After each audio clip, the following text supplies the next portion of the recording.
Graça e paz, igreja. Vamos abrir a palavra do Senhor no Evangelho de Lucas, no capítulo 15. Nós vamos ler a partir do verso 11.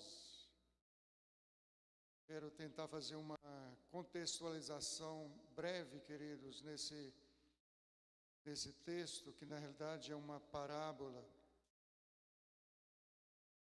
Lucas capítulo 15, a partir do verso 11.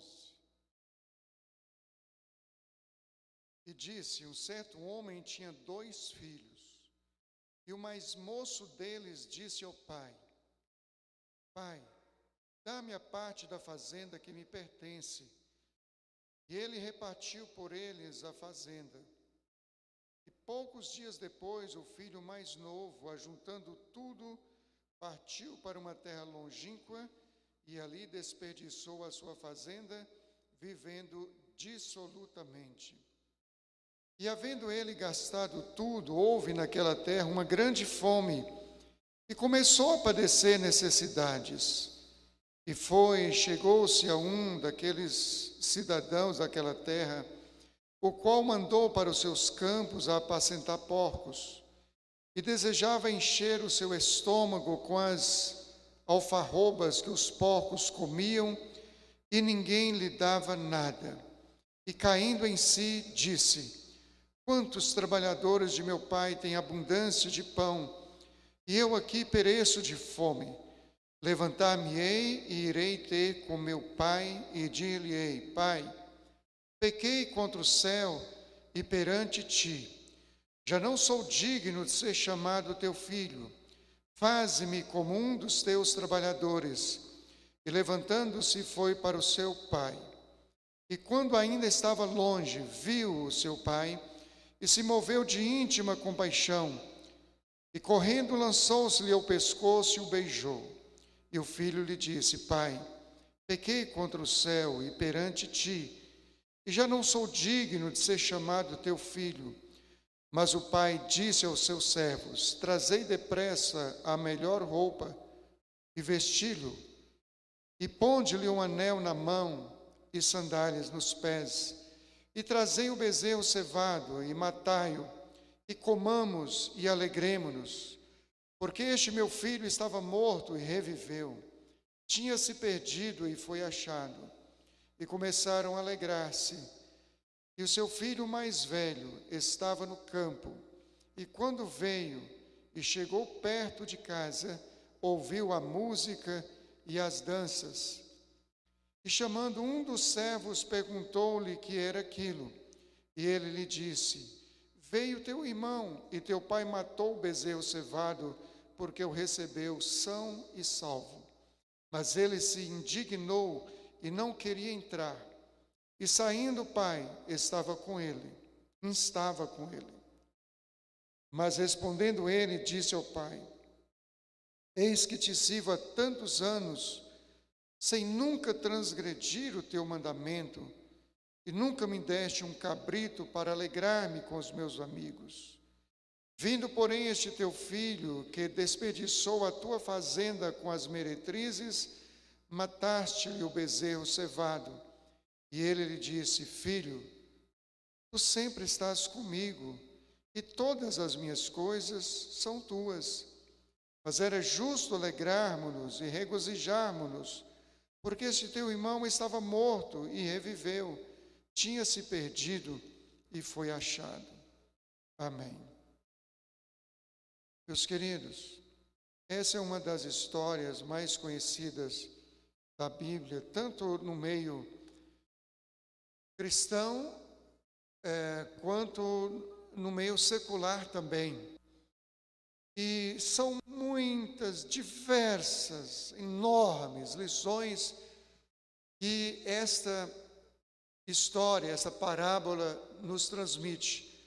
Eu quero focar em apenas 4 delas, mas num ângulo que eu nunca tinha abordado ainda.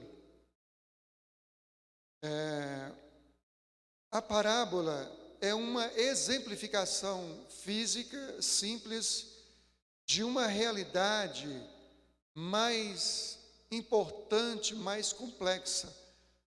Uma transitoriedade sendo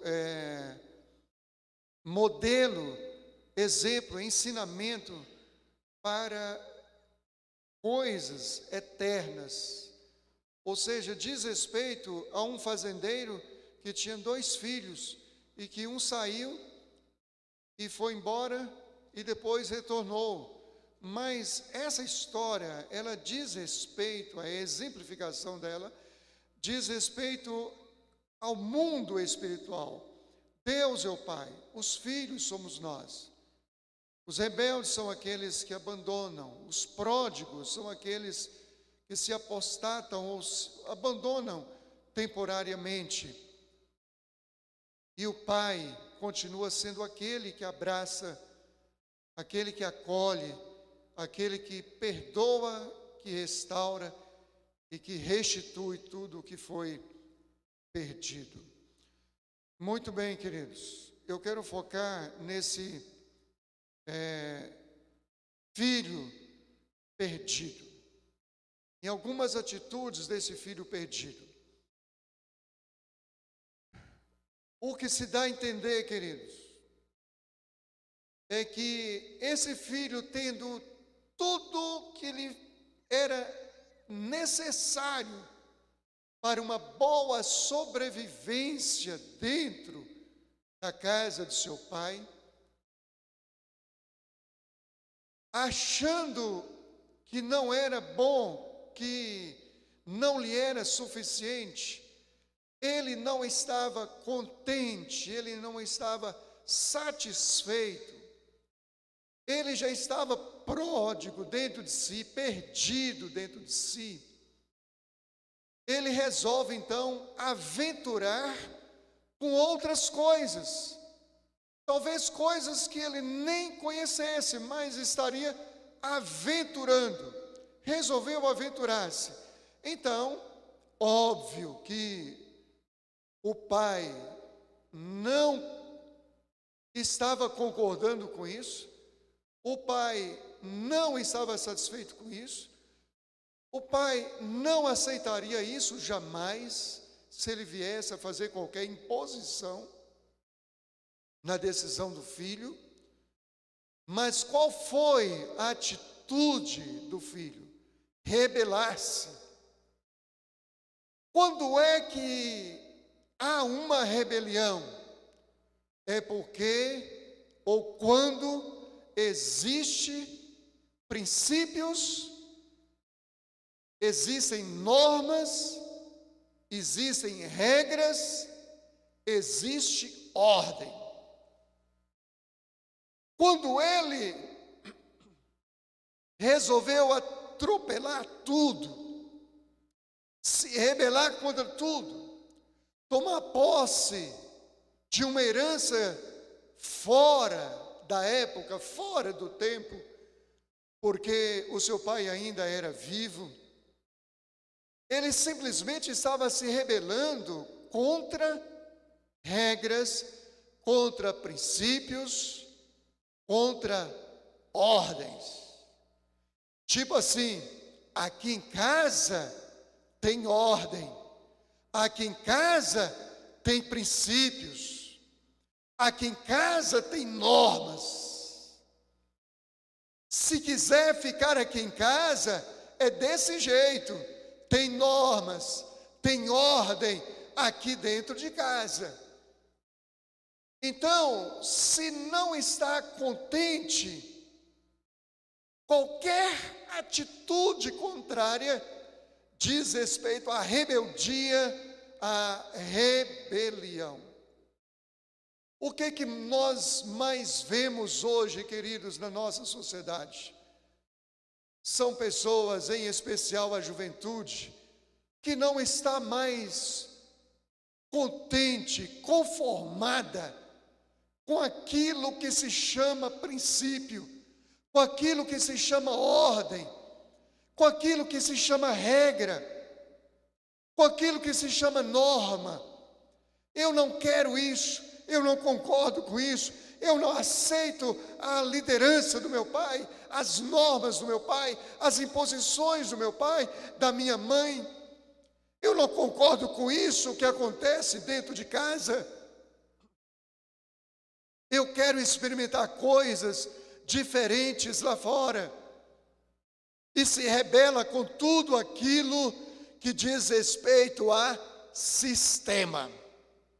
Hoje, a linguagem mais moderna entre os que se rebelam, dentre eles os que se apostatam, que abandonam, chama-se regras, princípios, normas, ou então eles resumem tudo isso em sistema.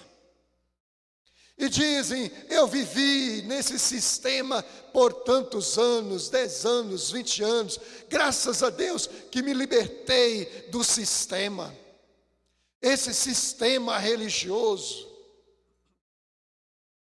Eu vivi 20 anos, graças a Deus que me libertei desse sistema. Muitos fogem da casa dos próprios pais biológicos, dizendo, eu me libertei desse sistema. O pior, queridos, o pior, pasmemos nós, o pior que esses que se rebelam, que saem,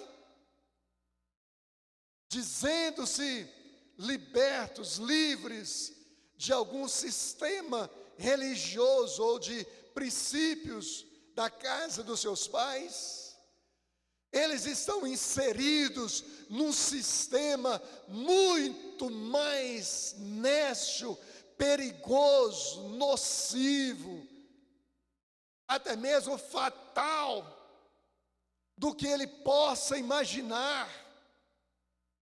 Ele diz ter saído de um sistema religioso e entrou num sistema que aprisiona a juventude, que domina a juventude, que conduz a juventude, que manipula a juventude, tenta destruir as famílias, tenta destruir as escolas, os centros de ensino, impor as realidades ou as ideologias deles.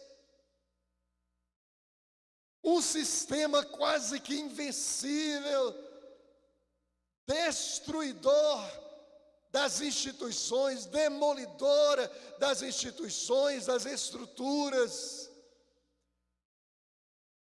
que defende o assassinato de crianças no ventre, independentemente da idade,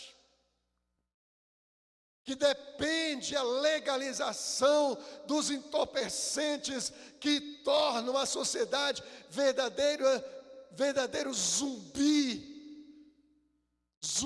mesmo, aquele que anda assim, zumbi, defende isso, e eles estão inseridos nisso. As uniões homoafetivas. E se alguém ver essa minha pregação, esse meu filho pode bater aqui, pode me levar algemado, simplesmente porque eu estou falando isso. E essas pessoas estão inseridas nisso, nesse sistema mundano, maligno, diabólico, e nem sabem. Acham que são livres de um sistema simplesmente porque a igreja dele diz, olha, mulher não pode usar calça comprida, por exemplo. Olha, é importante que contribua financeiramente para o sustento da obra. Não, vou dar dinheiro para ladrões, lá tem que. Mulher não pode cortar cabelo. E eu estou livre, graças a Deus que eu estou livre desse sistema. Mas na realidade não é isso que ele está querendo dizer. Porque se é contra a proibição de uma mulher cortar cabelo, tem centenas, milhares de igrejas aí que não tem esse sistema. Se a mulher não pode usar uma calça comprida, mas tem milhares de outras igrejas aí que não tem este sistema. Mas na realidade, o que eles estão querendo dizer não é que ficaram livres de um sistema. O que eles estão dizendo nas entrelinhas é que eles não querem se submeter a nenhuma espécie de ordem, de regras, de princípios, de limites.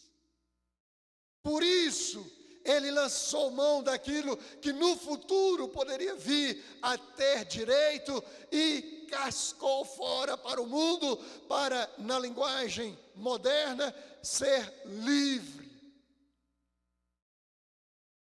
Mas a coisa não deu certo, não funcionou, porque ele desperdiçou tudo com aquilo que ele entendeu que fosse o seu maior prazer, com as meretrizes e com tantas coisas outras que pudesse lhe ser oferecido na época. E ele chegou ao fundo do poço, ao ponto de passar fome, miséria, e desejar comer a própria comida dos porcos que ele servia, numa oportunidade que lhe deram para servir porcos. E ali no auge do seu sofrimento e humilhação, não apenas servindo porcos, mas já se lameando na lama dos porcos com eles, foi que ele caiu em si. Quando alguém cai em si, igreja, está claro, quando alguém cai em si, só significa uma coisa: é que ela estava fora de si. Quando ele resolveu abandonar a ordem da casa, a fartura da casa, a riqueza da casa do seu pai, ele já estava fora de si. Porque só uma pessoa fora de si toma uma atitude nesse nível. Na casa do pai tem ordem. Na casa do pai tem ordem. Em tudo quanto é sociedade tem ordem. Inclusive nas famílias. Umas de um jeito, outras de outro, mas tem ordem. Na minha casa, por exemplo, ninguém entra com latinha de cerveja, ninguém, nem meus irmãos, nem minha família entra. Se quiser tomar, vai lá no boteco, no bar, toma lá, volta, mas na minha casa, não. Na minha casa não se coloca músicas mundanas. Na minha casa não se fala palavrão, se escapulir é repreendido. Toda casa tem ordem. Outras casas têm outro nível de ordem, de princípios, de regras. Tem-se que obedecer. Na igreja tem ordem, tem princípios, tem normas.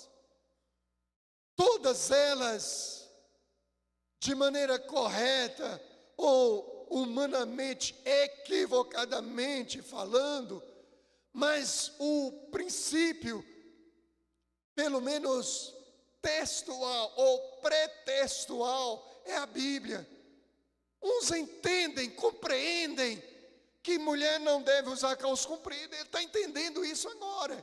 Então, na minha igreja, mulher não usa calça comprida. Se eu estou lá, vou obedecer, vou respeitar. Aqui não tem isso, por exemplo. Mas tem igrejas que tem. Tem igrejas que a mulher não pode cortar cabelo. Tem igrejas que homem não pode usar manga comprida. Que homens não podem usar calça jeans. Eles estão entendendo isso hoje Amanhã eles podem até mudar de ideia, como muitos já evoluíram, entenderam diferente os textos bíblicos e já flexibilizaram. Mas no momento é assim. Então, se eu quiser andar de forma diferente, é uma rebeldia. Então, melhor eu procurar um lugar onde se adapta mais o que eu penso. Mas, na realidade, aqueles que abandonam, não abandonam bem por causa disso, mas estão se rebelando contra os princípios, a ordem, as normas da palavra de Deus. Tanto é que eles não procuram uma outra igreja que pense diferente. Tem igrejas que ninguém fala de dízimo. Nós até falamos aqui uma vez no ano. Quem quiser contribuir, contribua. Quem entender que é bênção, entenda. Quem quiser compreender a luz da palavra de Deus, compreenda. Quem quiser entender que existem despesas na igreja e que não é o governo que dá, entenda. Quem não quiser, Deus levanta outros, mas ninguém fica batendo nisso.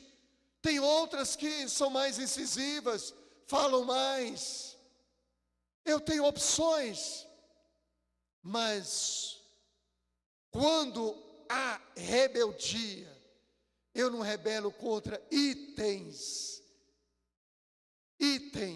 daquela igreja, mas eu me rebelo na realidade contra normas da palavra de Deus, ordem na palavra de Deus. Aquele jovem se rebelou contra normas na palavra do Pai, na direção do Pai, na liderança do Pai, e foi embora. Se rebelou, e a prova era tanto que era rebeldia, que ele foi fazer tudo que ele pôde fazer no seu alcance de errado, e deu errado o máximo que ele pôde chegar, a servir porcos, na humilhação de servir porcos. Um filho de pai rico, agora servindo porcos, ninguém lhe dava comida, ninguém lhe dava nada, e ele desejava comer do mesmo alimento dos porcos. Nós vivemos uma geração de rebeldes, queridos, que a gente não sabe por quê. Só espiritualmente, dentro da perspectiva da apostasia, é que dá para entender, porque isso está prescrito na palavra. Jovens criados na igreja, criados pelos pais da igreja, instruídos na palavra de Deus, o tempo inteiro, a vida inteira, chegam na faculdade, em menos de um ano, ele já anula tudo aquilo que ele aprendeu de princípios, de normas, de regras bíblicas, que aprendeu na igreja e que aprendeu com os pais em casa, e agora fazem tudo, exatamente tudo ao contrário, e ainda zombam de tudo aquilo que os pais são e que a igreja é. O filho pródigo é a tipificação da geração que vivemos hoje, lamentavelmente, tristemente falando. Mas, meus queridos, esse filho, após cair em si, voltar à consciência normal, ele se lembrou quantos funcionários, empregados, estou nem falando de filho não, quantos funcionários do meu pai têm abundância, e eu aqui na condição de filho, estou passando por uma situação dessa. o empregado em 1000 vezes melhores condições de eu, na condição de filho. E aí ele disse: levantar-me-ei e irei ter com meu pai. E dir-lhe-ei, e vou dizer para o meu pai: meu pai, eu pequei contra os céus e perante ti. Já não sou digno de ser chamado teu filho. Trata-me pelo menos como um dos teus empregados. Já estou satisfeito. Já estou melhor do que na condição que estou aqui agora. Ele ensaiou um discurso. E olha, queridos, um detalhe importantíssimo aqui. Agora, nesse momento, nesse segundo momento de retorno, o primeiro momento foi da saída, mas nesse segundo momento do retorno,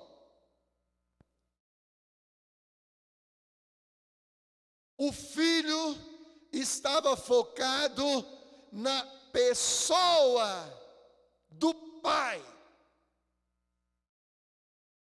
Não era mais na herança do pai, na fazenda do pai, no gado do pai, nas posses do pai, nas bênçãos do pai, mas estava focado na pessoa do pai.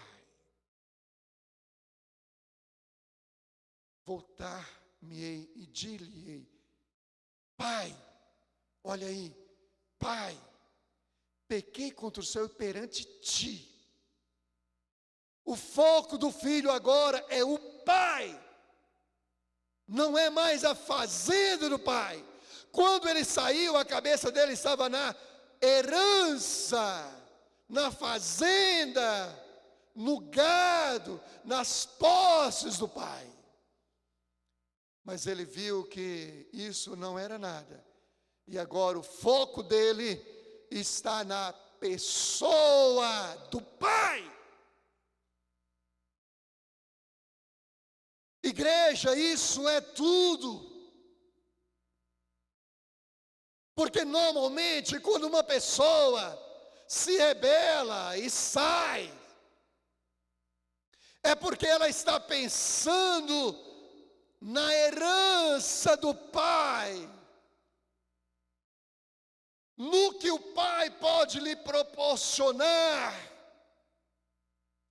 Quantos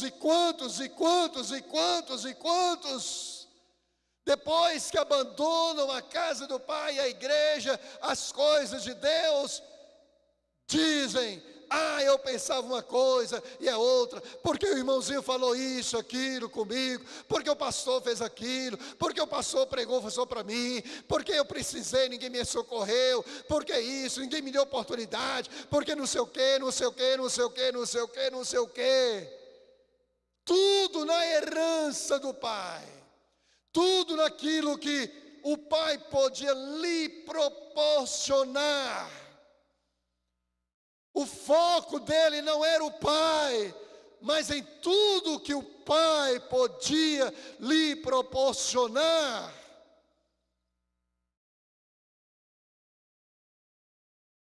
Só, queridos, que o seguinte: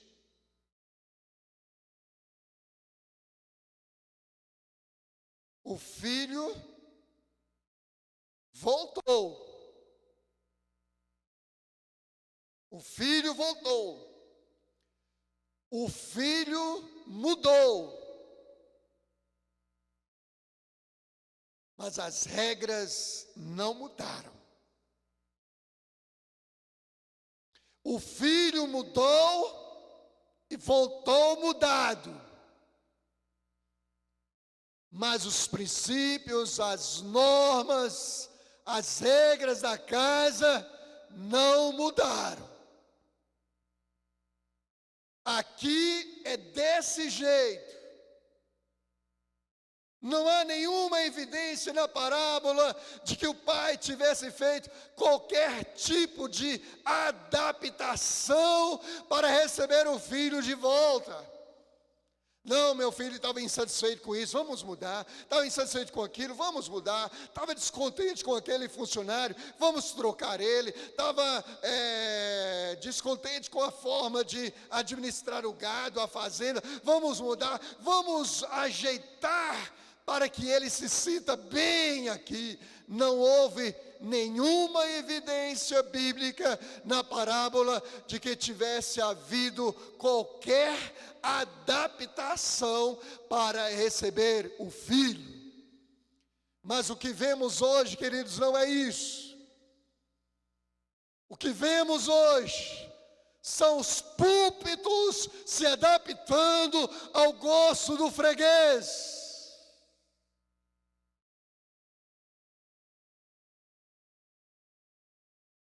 Os púlpitos se adaptando à moda da casa. Alguns até dizem, precisamos adaptar a Bíblia. Adaptar para quê? Para acolher as pessoas. Vinde como estás e continue do jeito que estão. Infelizmente, quer vir, venha, mas a palavra é uma só. Não foque nas bênçãos, na herança, porque elas são transitórias e passageiras. Foque na pessoa do Pai, que vai conceder tudo que nos é necessário. Mas céus e terra passam, porém essa palavra não vai passar. Ela é a mesma, imutável, até porque ela é eterna. O que era pecado ontem, é pecado hoje. O que é pecado hoje, será pecado amanhã.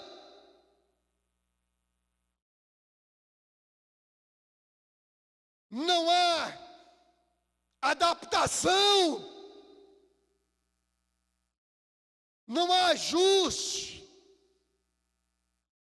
para agradar o freguês. Nosso negócio não é nos darmos bem nessa terra, mas é irmos para o céu, e para ir para o céu não vai de qualquer jeito. E eu não encontro em lugar nenhum na Bíblia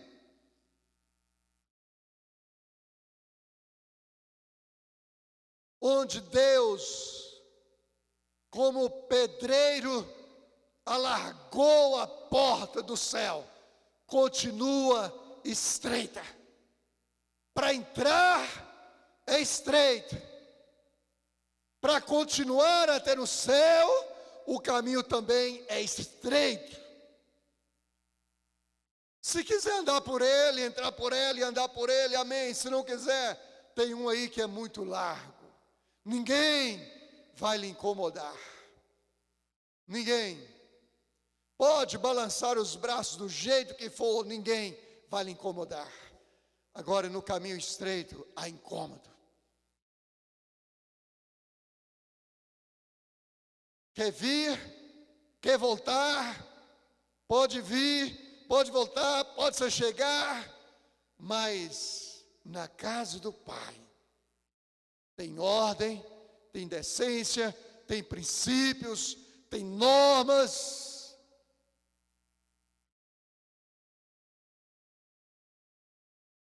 Tem um livro pelo qual o Pai pauta a sua conduta. Chama-se Bíblia Sagrada, Palavra de Deus. E por último, queridos,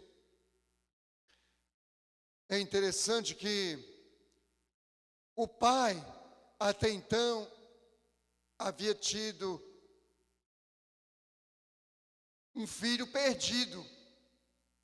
Até então, o filho estava perdido. Até então o pai havia perdido um filho.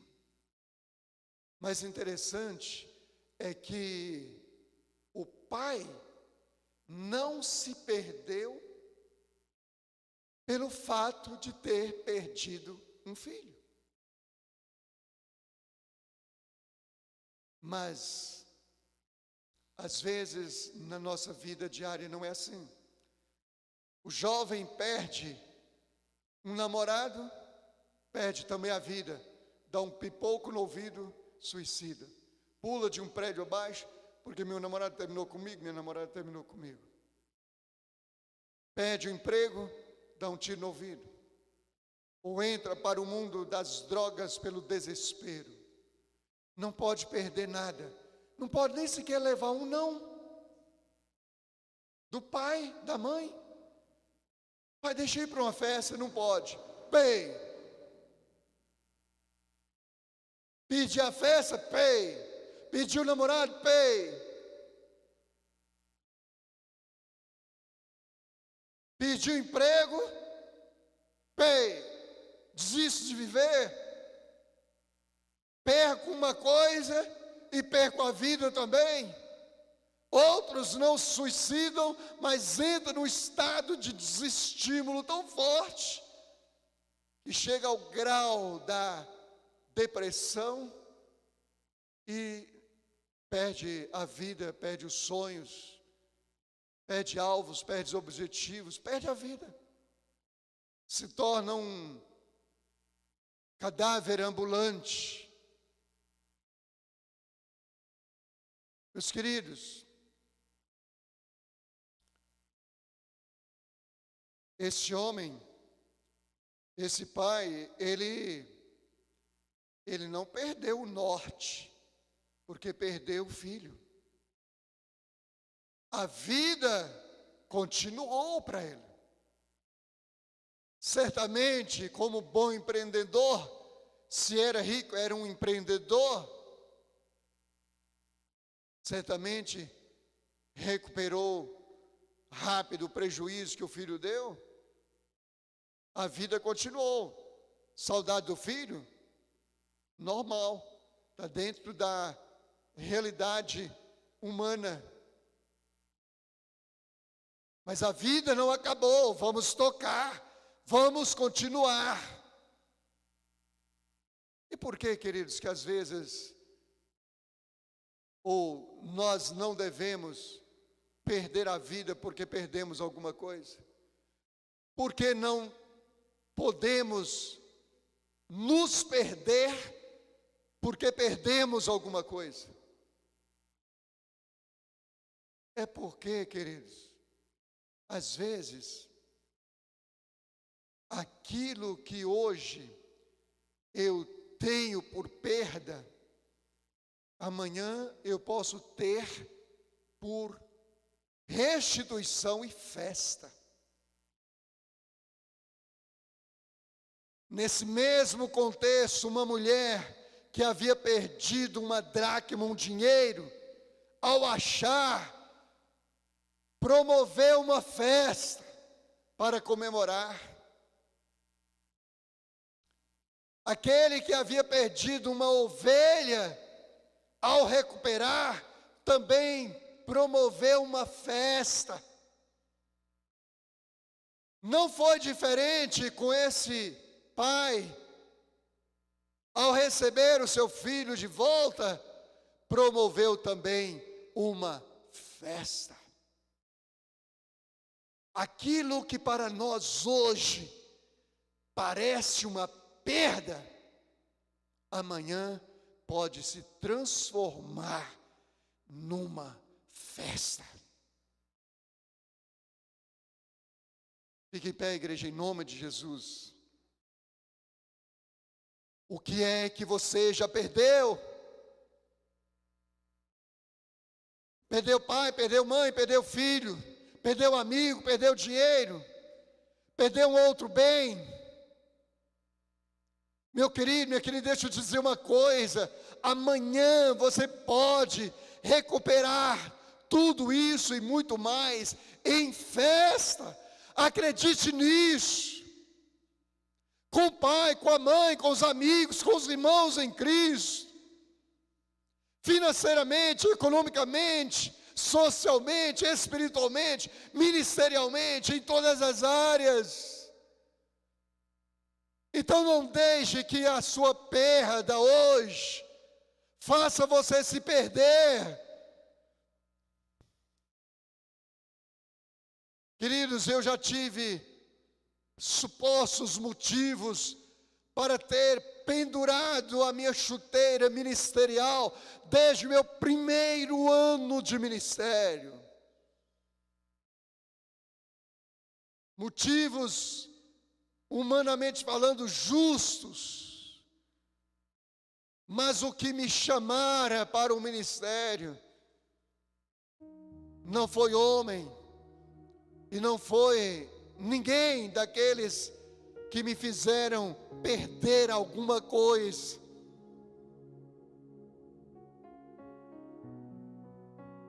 O que foi que você perdeu? O Senhor quer lhe restituir com festa. Só precisa de uma coisa: colocar o foco na coisa certa. Não esteja na casa do Pai por causa da herança do Pai. Esteja na casa do Pai por causa do Pai, por causa de Deus,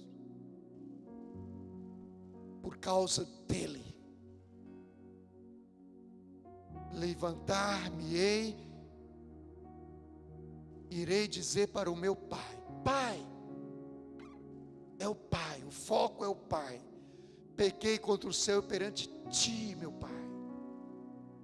Eu nem mereço ser chamado Teu filho. Quero ser tratado como um dos Teus funcionários. O foco é o Pai. O foco é o Pai.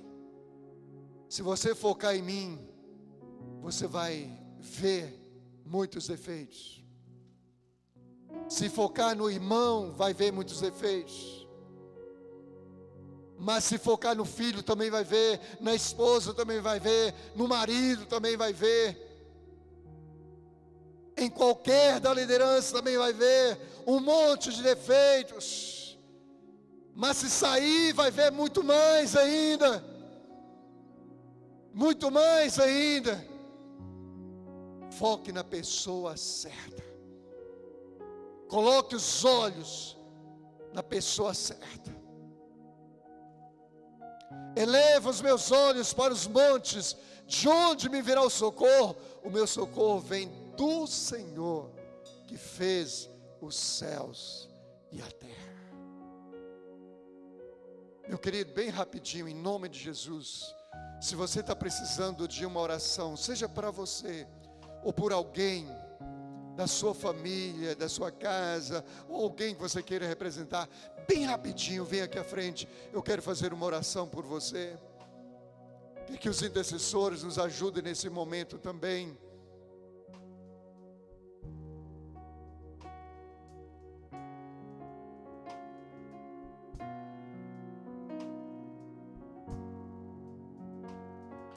Deus, eu quero orar agora, Senhor, a favor desses queridos irmãos que estão aqui à frente. Tu sabes qual é, Senhor, a necessidade de cada um.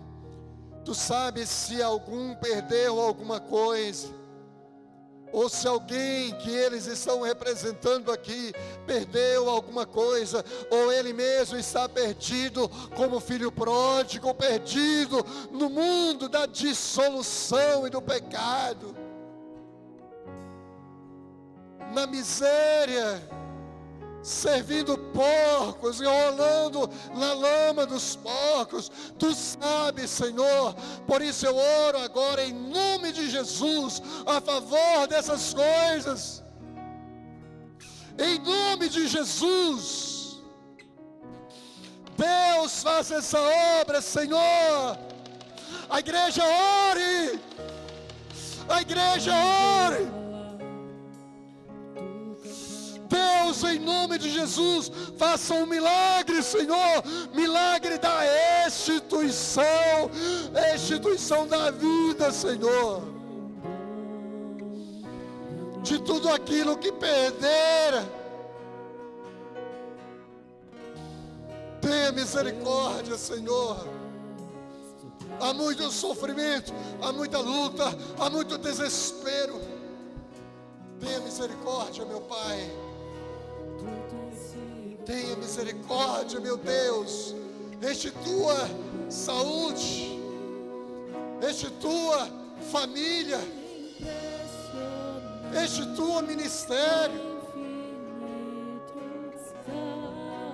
restitua alegria, restitua ânimo.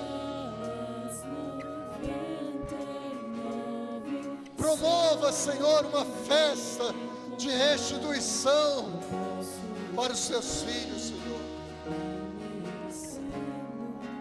Em nome do Senhor Jesus Cristo, meu Pai, nós clamamos a Ti, nós clamamos, restitua, meu Pai, em nome do Senhor Jesus, restitua para a glória do Teu nome. Eu oro, meu Pai, em nome do Senhor Jesus Cristo.